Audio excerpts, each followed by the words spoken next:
નમસ્કાર મિત્રો. આજે સીધું ને સટમાં આપણે ગૌતમભાઈ અદાણીની વાત કરવાના છીએ અને જેના ઉપર વડાપ્રધાન નરેન્દ્ર મોદીના 4 હાથ હોય એ જ્યારે કોઈ સિમેન્ટ કંપની ટેકઓવર કરવામાં પરાસ્ત થાય, હારી જાય, ત્યારે કેવા ધુઆપોઆ થઈ જાય એ આપણે સમજી શકીએ છીએ.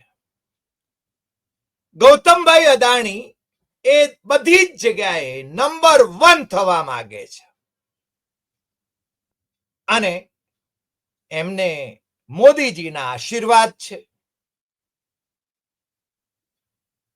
જ્યાં જુઓ ત્યાં જાહેર ક્ષેત્રના એકમો પણ ગૌતમ અદાણીને, બંદરો, એરપોર્ટ અને જે રીતે એમણે કંપનીઓ અક્વાયર કરવાનું શરૂ કરી દીધું છે, હવે તો એ કન્સ્ટ્રક્શન બિઝનેસમાં પણ જઈ રહ્યા છે. આમ તો સિમેન્ટ કંપનીઓમાં પણ એમણે પોતાની વગ વધારી દીધી. અત્યાર સુધી અમે એમ કહેતા હતા કે બિરલા ગ્રુપ અને આ અદાણી ગ્રુપ, આદિત્ય બિરલા ગ્રુપ એટલે અલ્ટ્રાટેક સિમેન્ટ અને અદાણી ગ્રુપ એટલે અંબુજા અને બીજી સિમેન્ટ કંપનીઓ, એમની ડ્યુઓપોલી છે. આપણે અગાઉ એક એપિસોડ કર્યો ત્યારે ડ્યુઓપોલીની વાત આપણે કરી હતી. ગૌતમ અદાણી અને બિરલા એ બંને જણા એટલે ગૌતમ અદાણી અને કુમાર મંગલમ બિરલા ગ્રુપના ચેરમેન, આદિત્ય બિરલા ગ્રુપના ચેરમેન, એ બે જણા મળીને નક્કી કરે કે સિમેન્ટની એક થેલીના 360 રૂપિયા છે, એને બદલે 900 રૂપિયા કરી નાખવા છે. તો આ દેશમાં કોઈ એમને રોકી શકે એવી સ્થિતિમાં નથી. પણ ગૌતમ અદાણીને નરેન્દ્ર મોદીની જેમ જ નંબર 1 થવાના અભરખા છે, બધી જ જગ્યાએ નંબર 1. અને અલ્ટ્રાટેક સિમેન્ટ એની કેપેસિટી, એની રેવન્યુ એટલે કે ટર્નઓવર ને બધું એ જો અદાણીની સિમેન્ટ કંપનીઓ કરતા નંબર 1 હોય તો એ ગૌતમભાઈને શે પરવડે. એટલે દક્ષિણ ભારતની India cement limited company Srinivasan વાળી એ છે ને ટેકઓવર કરવામાં બંને જણા હામે આવી ગયા. પણ એમાં બિરલા ગ્રુપ ફાવી ગયું અને ડિસેમ્બર 2024માં એન શ્રીનિવાસનને બદલે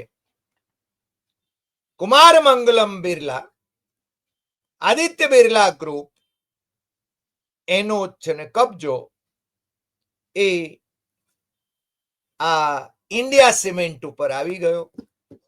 હવે શું થાય છે? કારણ ગૌતમભાઈને કોઈ નડે તો પછી એને કેટલીક નોટિસો મળે કેન્દ્ર સરકારના કેટલાક વિભાગોની, કેટલાક કોર્પોરેશનોની, ભારતના સ્પર્ધા નિગમની, અને એવું જ કંઈક થયું. નોટિસ આવી કે અલ્ટ્રાટેક, દાલમિયા ભારત સિમેન્ટ અને દિગ્વિજય સિમેન્ટ એણે પોતાના ફાઇનાન્શિયલ ડોક્યુમેન્ટ્સ એ છે ને સબમિટ કરવા ઓએનજીસી ની કોઈ ફરિયાદને પગલે આ તપાસ શરૂ થઈ એવું છે ને ચર્ચામાં આવ્યું, અખબારોમાં છપાયું. પરંતુ ઇકોનોમિક ટાઈમ્સના 5 જુલાઈ 2025ના અંકમાં અલ્ટ્રાટેકે સ્પષ્ટતા કરી કે ના, અમે સીસીઆઈના એટલે કોમ્પિટિશન કોર્પોરેશન ઓફ ઇન્ડિયાના એને તપાસ હેઠળ નથી, પરંતુ ઇન્ડિયા સિમેન્ટને લગતી બાબતમાંથી આ ફણગો ફૂટ્યો છે. સમજાઈ ગયું તમને? ગૌતમભાઈ અદાણીને જે આડા થાય એમને દિલ્હીની નોટિસ મળે, એમને સીધે સીધું, તમને ખ્યાલ હશે, બોમ્બે ઇન્ટરનેશનલ એરપોર્ટ એનો વહીવટ એમને કઈ રીતે મળ્યો, કઈ કંપની પાસે હતો, એ કંપનીની શું વલે કરવામાં આવી, અને છેવટે અદાણીને એ આપવામાં આવ્યો એનો વહીવટ. સરદાર પટેલ ઇન્ટરનેશનલ એરપોર્ટ અમદાવાદનું, એનો વહીવટ પણ એમને હસ્તક. બાકી તો દિવસ અને રાત અદાણીનો ગ્રાફ છે ને ઊંચો જતો જાય જ છે, અને બિલિયન્સમાં એ રમે છે.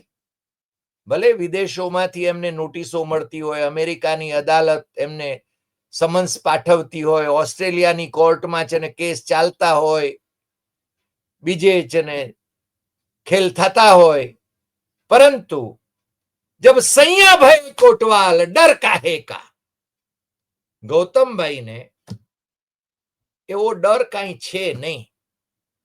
અને કેન્દ્ર સરકારના વિભાગને અમેરિકાથી નોટિસ આવી હોય, પણ એ નોટિસ ગૌતમભાઈને બજાવવામાં કેટલો વિલંબ થઈ શકે, જેટલો વિલંબ થઈ શકે એટલો કરવામાં એ વિભાગ એકદમ ઉધાર રહે.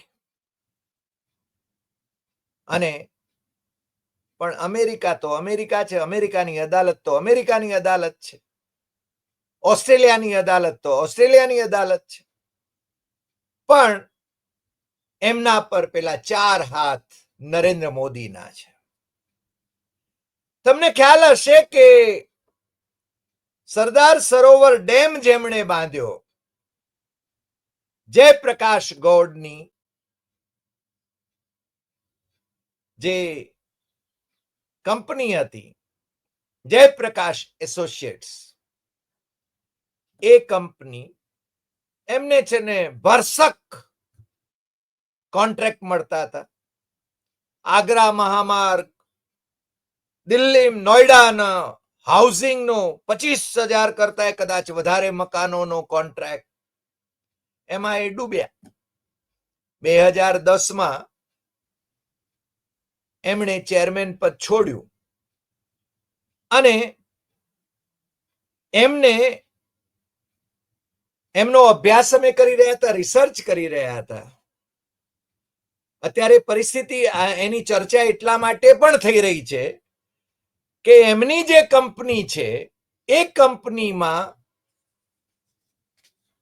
ગૌતમભાઈ અદાણી એમના બિનશરતી બીડને કારણે ઓનલી બીડર તરીકે એ પોતે છે, અને એને કબજે કરશે એવું લાગે છે. કારણ કે એમની સ્પર્ધામાં જિંદાલ, દાલમિયા ભારત, વેદાંતા આ બધા હોવા છતાં ઇકોનોમિક ટાઈમ્સનો જે રિપોર્ટ અમને જણાવે છે એ એમ કહે છે, અને બિઝનેસ સ્ટેન્ડર્ડનો 4 જુલાઈ 2025નો રિપોર્ટ એ એમ કહે છે કે 12,500 કરોડની અંદર ગૌતમભાઈ અદાણીના ગ્રુપમાં આ જયપ્રકાશ એસોસિએટ જેપી ગ્રુપ એ સામેલ થઈ જશે. એમાં છે ને કોઈ આશ્ચર્ય પામવા જેવું નથી. હવે આ જે જયપ્રકાશ ગોળ એ કંપનીના ચેરમેન 2010 સુધી હતા, એમનો એક ઇન્ટરવ્યુ અમારી રિસર્ચમાં છે ને અમને હાથમાં આવ્યો, અને એ ઇન્ટરવ્યુ એ ઇકોનોમિક ટાઈમ્સના સોમા દાસે 12 મે 2014 એટલે કે નરેન્દ્ર મોદી વડાપ્રધાન બને એ પહેલા એમણે લીધેલો અને પ્રકાશિત થયેલો એ ઇન્ટરવ્યુ તમે પણ ગૂગલ કરશો તો કદાચ વિગતવાર એ ઇન્ટરવ્યુ એમનો તમને જોવા મળશે. એમાં નરેન્દ્ર મોદીને વિશે સારી ખોટી વાતો એમણે કરી હતી અને નરેન્દ્ર મોદી ટીકા છે ને સહન કરી શકતા નથી, એ માણસને દાઢમાં રાખે છે અને લાંબે ગાળે એને જ્ઞાન આપે છે. એમાં ભાઈ શ્રી જયપ્રકાશ ગૌડ આમ તો છે ને જુનિયર એન્જિનિયર તરીકે એમણે કારકિર્દી શરૂ કરેલી, આમ તો રૂરકીના આઈઆઈટીના એ પ્રોડક્ટ, અને એમના પિતાશ્રી પણ સરકારમાં જ હતા. પણ એમણે એ ઇન્ટરવ્યુ પછી તો એ દેશના બહુ જ વેલ્ધીએસ્ટ લોકો જે ગણાય એની શ્રેણીમાં એ આવી ગયેલા, પરંતુ જેની પ્રગતિ થાય છે એનો સૂરજ અસ્તાચળે પણ જાય છે, એટલે એમનો સૂરજ અત્યારે અસ્તાચળે છે એમ કહીએ તો ચાલે. પણ એ મુલાકાત જે હતી એ મુલાકાતમાં એમણે છે ને મોદીની સીધી નહીં તો આડકતરી રીતે પણ ટીકા ખૂબ કરી હતી કે મોદી થોડા વધુ ડેમોક્રેટ થાય. મોદીના સારા નરસા પાસાની મારે ચર્ચા નથી કરવી. મોદી વિશે એમણે કલ્યાણકારી તાનાશાહ એવો શબ્દ પ્રયોગ પણ કરેલો અને પછી કહ્યું કે કલ્યાણકારી તાનાશાહ એ ડેમોક્રેટ હોય છે. આ અમારા શિવસેનાના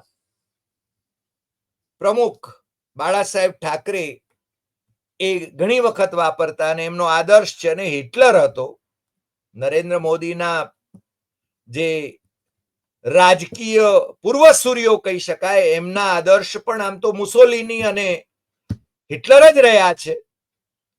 પણ જ્યારે કોઈ એમને એમ કે તમે કલ્યાણકારી તાનાશાહ છો તો એ એમનાથી સહન ન થાય, એ સ્વાભાવિક છે. એટલે એમનો જેપી ગ્રુપનો અત્યારે સૂરજ અસ્તાચળે છે અને ગૌતમભાઈ અદાણી ના ગ્રુપમાં એમની કંપની એ ભળે એવા સંજોગો ઉજ્જવળ છે.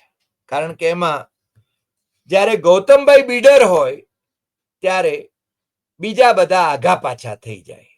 આમ તો જેપી એસોસિએટે હિમાચલ પ્રદેશમાં, જમ્મુ કાશ્મીરમાં એમાં હાઇડ્રો પ્રોજેક્ટ્સ એ ઘણા બધા બાંધ્યા છે. બિગ કોન્ટ્રાક્ટર તરીકે નામના મેળવી છે. એમના ત્યાં ઈડીની રેડ્સ પણ થઈ હતી. એ પણ આપણે છે ને અમારી રિસર્ચમાંથી બહાર આવતું હતું. અને નર્મદા ડેમ એમણે બાંધ્યો એટલે એમનો સંબંધ ગુજરાત સાથે કેવો હતો એના વિશે ભારતીય જનતા પાર્ટી અને કોંગ્રેસના નેતાઓને જો તમે ખાનગીમાં પૂછો તો એ ઘણું બધું કહી શકશે. અમે અમારી પાસે પુરાવા ન હોય એવી વાતો અમે કરતા નથી, કારણ કે તથ્ય આધારિત, સત્ય આધારિત વાત કરવા માટે જ અમે ટેવાયેલા છીએ. અને અમે જે રિસર્ચ કરી છે એ રિસર્ચમાં અમને છે ને જે માહિતી ઉપલબ્ધ છે અને પબ્લિક ડોમેનમાં જે ઉપલબ્ધ છે એ જ માહિતી અમે તમારી સાથે શેર કરી રહ્યા છીએ. અને આપણે શરૂઆત જેનાથી કરી એ કે બિરલા ગ્રુપનો જે અલ્ટ્રાટેક સિમેન્ટ છે એની કેપેસિટી, એની રેવન્યુ એટલે કે ટર્નઓવર ને એ બધું એ આ દેશમાં નંબર 1 છે. અને ગૌતમ અદાણીએ અંબુજા અને બીજી સિમેન્ટ કંપનીઓ એસીસી ને બધી જે ટેક ઓવર કરી એના પછી પોતે નંબર 1 થવા માંગે છે. અને એ રીતે એ બિરલા ગ્રુપના અલ્ટ્રાટેકના એની સીધી સ્પર્ધામાં, આમ સ્પર્ધા તો સારો શબ્દ પ્રયોગ છે, પરંતુ જ્યારે કોઈને પાડી દેવાના હોય ત્યારે સામ દામ દંડ ભેદ આ બધા જ નુસ્ખાઓ એ અપનાવાતા હોય છે.